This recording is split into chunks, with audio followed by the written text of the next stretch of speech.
Hi guys, this is Brendon, and this is Lacey, and we're gonna go see that movie that's coming out, Tenet. That movie that's coming out. And we've been waiting to see this movie for like 10 years, 100 years, and it's pretty exciting, right, Lacey? Yep. Yep. And it's like a time-themed movie. We don't even know, but that's kind of the idea. But we're gonna go see it, and then maybe we'll make a video about it afterwards, letting you know our thoughts. And I think this movie's gonna change the world or something, right, Lacey? Yeah. Aren't you excited? I'm really excited. Cool. It'll be awesome. Cool. It'll be really exciting. Yeah. Cool. Awesome. Cool. All right. Okay. Thanks for watching, team. Stay. We're gonna make a video later. Bye.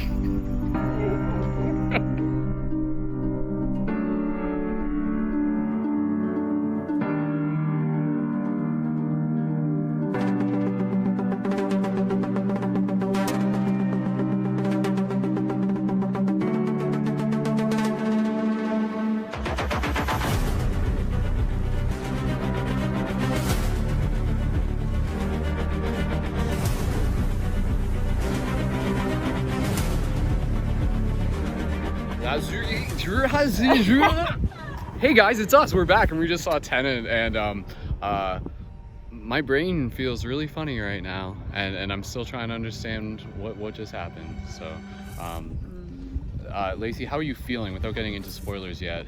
Wow. It was really good. Really. It was a trip. It was a mind trip for sure. Yeah, my brain feels like it just expanded into new dimensions, and Familiar yet. right? Yeah. So this is a type of movie that it's hard for us to really talk about without getting into spoilers. So at this point, go see the movie. Like, it's a trip. Don't want to say too much about it. It has a lot to do with time and questioning kind of like cause and effect and all this stuff. So yeah, with that said, we're gonna get into spoiler talk in 5, 4, go watch the movie, 3, 2, 1, and okay, so what was that movie about exactly? There's basically kind of referring to this idea that like the way we perceive linear time is just a matter of perception, and then there's kind of like this whole plot where I guess there's these doors that they go through, and then when they do that, they go into like a parallel reality where like time is going backwards, and then all these characters are going backwards and forwards, and they're like, it's a trip, but yeah.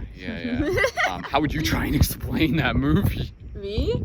Like, I don't know. Like, it was like, yeah, like their future selves and their past selves merged. There's a lot of that, yeah. In order to, so there'd be like moments in time when they would almost be like to me, like they don't say it, but almost like a deja vu or like a synchronicity would appear, and it would be like, whoa, like this, like what does Robert say? He said it at the end, near the end. It's he's like, he said like, I'll see you at the beginning, but I'll see you at the beginning, but not that. It was like something specific that I was just like, whoa, like, man, you gotta see the film though. Like, you have to watch it. Yeah, it's hard to explain it.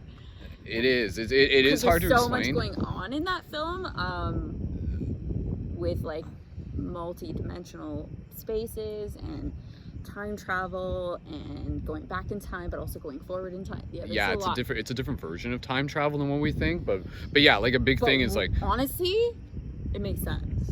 Yeah, because like again, like this version of time travel, like again, it's like people can like intentionally go from their forward reality to the reverse reality, but it's a matter of perception, and then like they're inverted but they're going forward. But yeah, like a big theme of this, and we'll just talk about this for a couple minutes before we just like but like my brain, we're just like, I still need time to digest. I don't even know if what we're saying makes sense yet.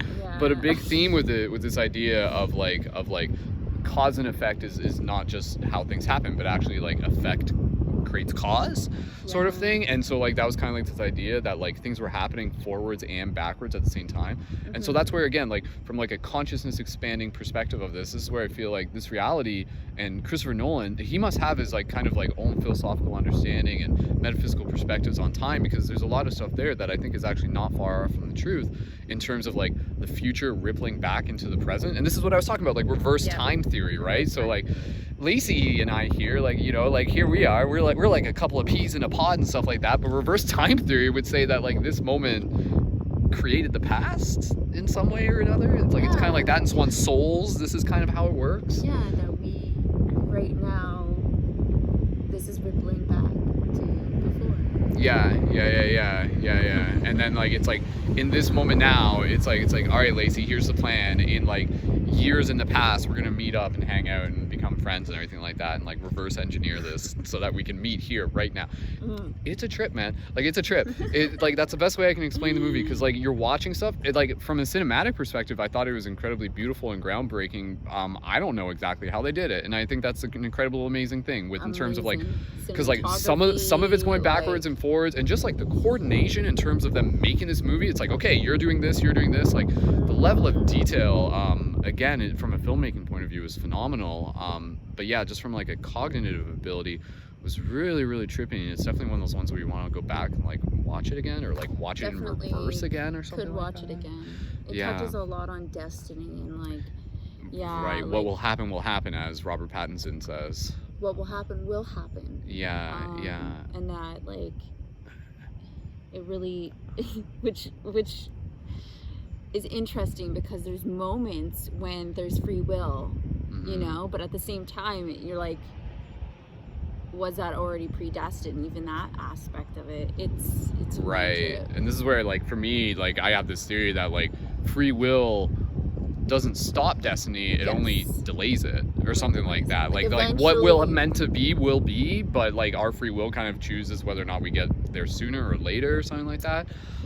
But yeah, like even this movie, because it didn't even go into the depths of its own theory completely, because it was kind of like, it was just like, well, in this reality this might happen, but in another reality this might happen. So it's like, it wasn't just like two realities, maybe there were more realities, but it was so trippy. It seemed to like definitely be one where the future, it's like the future is trying to change the past so that they can rewrite the future. That's a big, because that's a big theme of it, right? Like we haven't even fully explained the plot. Like the plot is like basically like people from the future are like doing things into the past to be able to change the future again. That's kind of because we like the people in the past fucked up the future. The future, like on a global scale or something like that. They're trying to go back to change the future by changing the past. And obviously that's like what happens when, and then they talk about this whole paradox. There's a lot of paradox. Grandfather paradox. Paradox. And how can you change the past without erasing the future? And that was like a big theme as well with it, which was interesting. You start thinking like, whoa, how do we know? We don't really know. So we'll wrap up this video before it becomes like a hour-long podcast or something like that. I know. I would like to talk about it more. Yeah, like the one thing that I found actually really interesting was near the beginning of the movie, when he was first getting introduced to the concept, and the woman who was talking to him about like the inverse bullet, he was like, how do I like levitate it? You know, it's like it was on the table, and it's like, and it comes up, and she's like, you have to feel it. Like feel like and then and that's what they said, they're like, connect with your intuition, and like that's how you navigate from the inverse. So it's like, if something's like an inverse particle, you like feel the future where you dropped it, and then that's the future in this inverted where you catch it. It's like, so it's like the way you make it work is because you already know that you did it. Yeah, the thought of knowing that you did it allows you to feel it, and then it moves you. So again, from my perspective, wrapping this into the kind of the conscious perspective, it's like we can feel the future right now. And so when we connect to our heart and we kind of connect to this like vision of things that are calling us, that is us kind of connecting to the future. And then when we feel that, we can kind of like move through this present with more like flow and optimization things. At least that's kind of my understanding. So again, I think this movie, whether people are directly going to realize it or not, is at least going to invite them to start thinking about time a little bit differently. Because I do think that time is much more of a very interesting thing that is clearly not linear.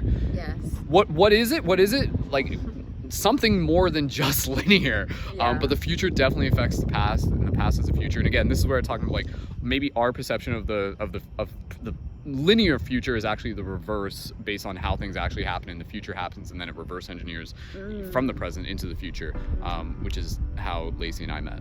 Yeah. more or less. And it happens in your story too. It happens in your story.